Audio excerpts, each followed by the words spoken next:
Rafale আহি অৱতৰণ কৰিলে ভাৰতবৰ্ষত ফ্ৰান্সৰ পৰা ভাৰত চৰকাৰে ক্ৰয় কৰা ৩৬খন ৰাফেলৰ ৫খনকৈ ৰাফেল আহি অৱতৰণ কৰে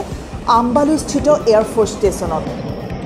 এয়াৰ চিফ মাৰ্শ্বেল RKS ভাদুৰিয়াই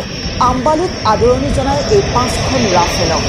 ৰাফেলৰ সংযোজনে অধিক শক্তিশালী কৰি তুলিব ভাৰতীয় বায়ুসেনাক ৫৯,০০০ কোটি টকাৰ বিনিময়ত ৩৬খন ৰাফেল বিমান ক্ৰয় কৰিছিল ভাৰতে ফ্ৰান্স এয়াৰক্ৰাফ্ট মেনুফেকচাৰ ডাছল্টে নিৰ্মাণ কৰা এই ৰাফেলত আছে অত্যাধুনিক ক্ষমতা প্ৰতি ঘণ্টাত ২২২৩ কিলোমিটাৰ গতিত উৰণ কৰিব পাৰে ৰাফেল বিমানে একে সময়তে ৩ প্ৰকাৰৰ মিছাইল বহন কৰাৰ ক্ষমতা আছে ৰাফেলৰ